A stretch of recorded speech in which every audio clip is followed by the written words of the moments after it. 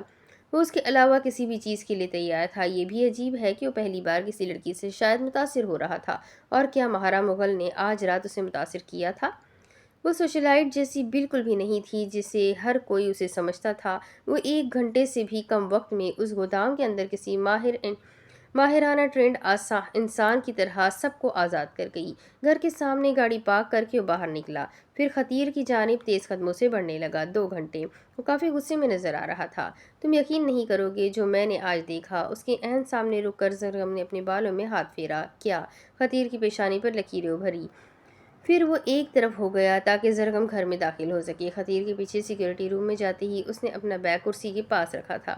مہرا مغل نے لڑکیوں کو آزاد کر دیا۔ خطیر دوسری کرسی پر بیٹھ گیا۔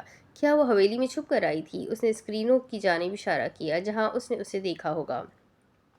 ہاں۔ اس نے گہری سانس خارج کی، پھر اس بات میں سر ہلایا۔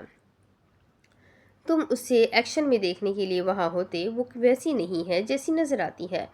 تو تم کہہ رہے ہو کہ وہ اپنے باپ کے خلاف کام کر رہی ہے؟ خطیر نے شکی لہجے میں پوچھا۔ ہاں، لیکن اس بات کو یقینی بنانے کے لیے ہم اس پر کچھ وقت کے لیے نظر رکھیں گے، اس نے جواب دیا۔ اس بات کو یقینی بنانے کی ضرورت تھی کہ یہ مہرا کے لیے صرف ایک بار کی بات نہیں تھی۔ اسے شک ہے کہ یہ وہی تھا۔ وہ بہت پرسکون تھی، جیسے اس نے یہ 100 بار کیا ہو۔ اور پھر ہم مہرا کو صدام تک پہنچنے کے لیے استعمال کر سکتے ہیں، اس نے شانے اچکا دیے۔ یا؟ خطیر کی نگاہوں میں پریشانی جھلک رہی تھی۔ یا کیا؟ وہ لوگ جانتے ہیں کہ ہم یہاں ہیں، اور مہرا تمہیں کھلے عام سامنے لے جانے کے لیے یہ سب کر رہی ہے۔ اپنی کونی کو کرسی پر رکھتے ہوئے اس نے کچھ دیر کے لیے خطیر کی طرف دیکھا تھا۔ مجھے نہیں لگتا کہ ایسا کچھ ہے۔ تم کیسے جانتے ہو؟ خطیر تجسس سے پوچھا۔ میں سب کچھ جانتا ہوں، میں بنگالی بابا ہوں، اس نے سنجیدگی سے کہا تو خطیر نے ہولے سے نفی میں سر ہلایا۔ خطیر نے تمام کیمرے دکھائے جانے والی اسکرینوں پر ایک نظر ڈالی۔ تم آئندہ مہرا کا پیچھا اکیلے نہیں کرو گے۔ اگر ان کا پلان یہی نکلا، میں نے اس کی بائیک پر ٹریکنگ ڈیوائس لگائی تھی۔ اس نے جیب سے اپنا فون نکالتے ہوئے ذکر کیا۔ اگر وہ آگے کہیں جائے گی تو مجھے الرٹ ملے گا۔ زرگم نے میز پر رکھا فون اٹھایا اور کچھ لمحے کے لیے اسے گھورتا رہا، جیسے سوچ رہا ہو کہ واقعی اس نمبر پر کال کرنی چاہیے یا نہیں۔ پھر آخرکار اس نے اسکرین پر محفوظ ایک نام پر انگلی رکھی۔ لیال اتحاد، پرائیویٹ انویسٹیگیٹر۔ اب مہرا مغل کے بارے میں اب کچھ جاننے کا وقت آ گیا ہے۔ اس کے چہرے پر ہلکی سی سنجیدگی ابھری، نگاہیں ایک لمحے کے لیے خطیر پر ڈالی۔ اس نے بٹن دبایا، لائن ملی اور چند ہی لمحوں بعد فون دوسری طرف سے اٹھایا گیا۔ زرگم سر، اتنے ٹائم بعد کیسے یاد کیا مجھے؟ دوسری طرف سے عربی لب و لہجے میں آواز آئی۔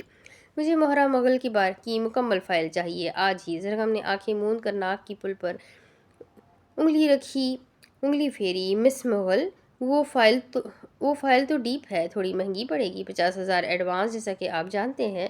لیال کو سوچ کر مسکرائی۔ زرگم نے پلکیں جھپکی جیسے یہ سب اس کے لیے نیا نہ ہو۔ وہ جانتا تھا کہ معلومات شاید دنیا کی سب سے مہنگی چیزوں میں سے ایک ہے، اور لیال جیسے لوگ اسے مکمل اعتماد سے بیچتے ہیں۔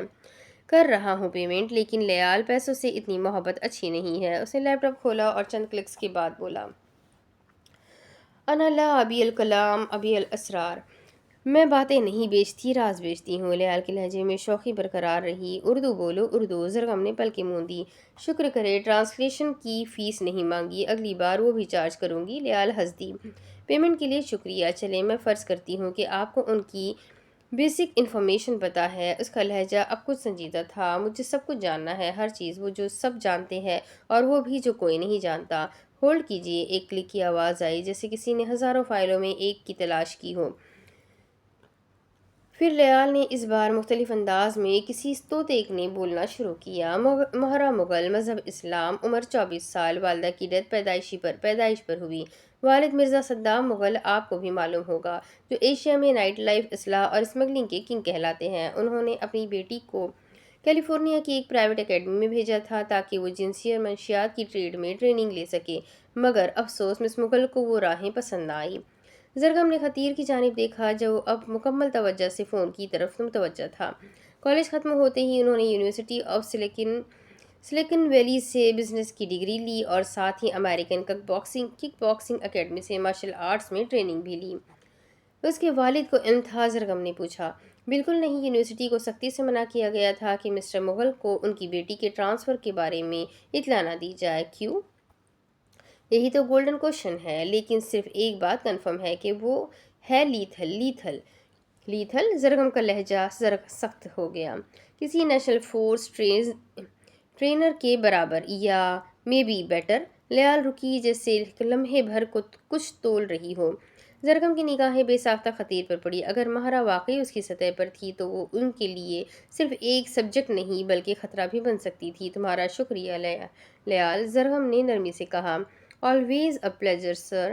فون بند ہوا اور زرگم نے گہری سانس لے کر موبائل میز پر رکھ دیا۔ یہ لڑکی صرف راز نہیں بیچتی، اگلے 2 قدم کا نقشہ ساتھ دیتی ہے۔ پھر زیر لب بولا۔ اس نے کیا کہا؟ خطیر نے پوچھا۔ مہرا ہماری طرح ٹرینڈ ہے۔ وہ نیشنل فورس کے ٹرینر کے برابر ٹرینڈ ہے۔ اس کی ایبرو پر اوپر اٹھے۔ اثبات میں سر ہلاتے جو کچھ زرگم کو معلوم ہوا تھا وہ اسے سمجھنے کی کوشش کر رہا تھا۔ صدام نہیں جانتا کہ اس کی بیٹی ایک ٹرینڈ فائٹر ہے۔ وہ اہم حقیقت پر غور کرنے لگا، یہ دیکھتے ہوئے کہ اس نے پہلے لڑکیوں کو آزاد کیا تھا۔ مجھے یقین ہے کہ مہرا صدام کو اندر ہی اندر برباد کرنے کی کوشش کر رہی ہے۔ اگر ایسا ہے تو کیا تمہیں لگتا ہے کہ ہم مہرا کو اپنے ساتھ شامل کر سکتے ہیں؟ خطیر نے اس بات میں سر ہلایا۔ اگر وہ صدام کو کمزور کر رہی ہے تاکہ وہ مغل کارپوریشن پر قبضہ کر لے تو ہم پھر بھی اس کے دشمن ہیں۔ اب اس کیس کو کیسے ہینڈل کرنا چاہیے؟ خطیر نے تمام اسکرینوں پر نظریں ڈالتے ہوئے خود کلامی کر رکھی تھی۔ کچھ وقت کے لیے ان پر نظر رکھ کر دیکھتے ہیں کہ راجہ اور اس کی شہزادی کیا کھیل کھیل رہے ہیں۔ اس کے خیالات پہلے کی جانب جانے لگے۔ جب اس نے مہرا کو لڑکیوں کو آزاد کرتے ہوئے دیکھا تھا، اس کے چلنے کے طریقے سے وہ کچھ واقف تھا، لیکن ابھی تک یہ نہیں جان سکا کہ کیوں۔ اگر مہرا مغل کارپوریشن پر قبضہ کرنے کے لیے صدام کو ختم کرنے کی کوشش کر رہی تھی تو وہ اپنے باپ سے زیادہ خطرناک ہوگی، لیکن اگر وہ اندر سے مغل کارپوریشن کو تباہ کر رہی تھی تو شاید اس کے ساتھ کام کیا جا سکتا تھا، بے خوف اور خطرناک۔ وہ ایک بہترین ساتھی بنے گی اگر اس سے اپنے ساتھ کام کرنے کے لیے مجبور کیا جائے۔ تم کیا سوچ رہے ہو؟ خطیر نے کہا۔ کیسے 1 گھنٹے میں سب کچھ بورنگ سے انٹرسٹنگ ہو گیا۔ سانس خارج کرتے ہوئے وہ ہولے سے مسکرا دیا۔ وہ بے حد تھکا ہوا تھا مگر نیند آنکھوں سے کوسوں دور تھی۔ خطیر بیڈ پر لیٹا، فون اس کے ہاتھ میں تھا اور اس کی انگلیاں دوبارہ گولونا کے انسٹاگرام پر تھی۔ وہ خود کو سمجھانے کی کوشش کر رہا تھا کہ یہ محض تجسس ہے، شاید وہ بس یہ جاننا چاہتا تھا کہ وہ لڑکی کون تھی جس کی موجودگی نے چند لمحوں میں اس یوٹیوبر جیسے آدمی کو 2 قدم پیچھے ہٹنے پر مجبور کر دیا تھا۔ مگر یہ سب کیا تھا؟ کیا وہ واقعی اسے جاننا چاہتا تھا یا پھر یہ بس اس کی بے ساختہ فطرت تھی جس چیزوں کو گہرائی میں جا کر کھوجنے کی؟ وہ ابھی اس سوچ میں گم تھا کہ اچانک فون کی اسکرین پر ایک نیا نوٹیفیکیشن آیا۔ گولونا توصیف از ناؤ فالوئنگ یو۔ خطیر کے دل کی دھڑکن ایک لمحے کے لیے رکی۔ یہ کیسے ممکن تھا؟ کیا وہ بھی اسے اسٹاک کر رہی تھی یا پھر یہ محض ایک اتفاق کیا تھا؟ یہ کھیل اور بھی پیچیدہ ہو رہا تھا۔ خطیر کی انگلیاں بے اختیار فون کی اسکرین پر جم گئی۔ ایک ایسا جملہ تھا جو اس کے وہم و گمان میں بھی نہیں تھا۔ کیا یہ محض ایک اتفاق تھا یا گولونا نے واقعی اس کے بارے میں کچھ جاننے کی کوشش کی تھی؟ خطیر کے ماتھے پر ہلکی شکنیں ابھر آئی، وہ بے ساختہ سیدھا ہو کر بیٹھ گیا اور اسکرین پر نظریں گاڑ دی۔ انسٹاگرام کا نیلا نوٹیفیکیشن جیسے چمک رہا تھا، جیسے اسے چیلنج دے رہا ہو کہ وہ اس صورتحال کا کوئی مطلب نکالے۔ یہ کیا سین ہے؟ وہ زیر لب بڑبڑایا۔ کیا گولونا نے جان بوجھ کر اسے فالو کیا تھا یا پھر یہ کوئی غلطی تھی؟ وہ ابھی اسی الجھن میں تھا کہ اچانک فون پھر سے وائبریٹ کرنے لگا۔ ایک اور نوٹیفیکیشن نمودار ہوئی۔ گولونا توصیف ہیز انفالوڈ یو۔ خطیر کی آنکھوں میں ہلکی سی حیرت جھلکی۔ اوہ، تو یہ غلطی تھی۔ اس کے لبوں پر ایک ہلکی مسکراہٹ ابھری۔ ایسا اکثر ہوتا تھا انسٹاگرام پر، جب کوئی کسی کی پروفائل پر وقت گزارتا تو بعض اوقات غلطی سے فالو کا بٹن دب جاتا تھا۔ لگتا تھا کہ گولونا نے بھی یہی کیا تھا، اس کی پروفائل دیکھ رہی تھی اور اتفاقیہ فالو کر بیٹھی، پھر فوراً انفالو کر دیا۔ مگر اصل سوال یہ تھا وہ کیوں دیکھ رہی تھی؟ یہ سوچتے ہی خطیر کے چہرے پر ایک بے اختیار مسکراہٹ پھیل گئی۔ یہ دلچسپ ہونے والا تھا، وہ کہتا ہوا فون سائڈ پر رکھ کر بیڈ پر لیٹ گیا۔ رات کے 2 بج رہے تھے اور گولونا کا دماغ سکون سے کوسوں دور تھا۔ وہ بیڈ پر بیٹھی ہاتھ میں موبائل پکڑے خود کو کوس رہی تھی۔ یا اللہ، میں نے واقعی فالو کر دیا تھا۔ وہ الجھن میں سر تھامے بیٹھی تھی۔ اسے یاد آیا کہ اس نے انسٹاگرام پر خطیر کی پروفائل دیکھنے کی کوشش کی تھی۔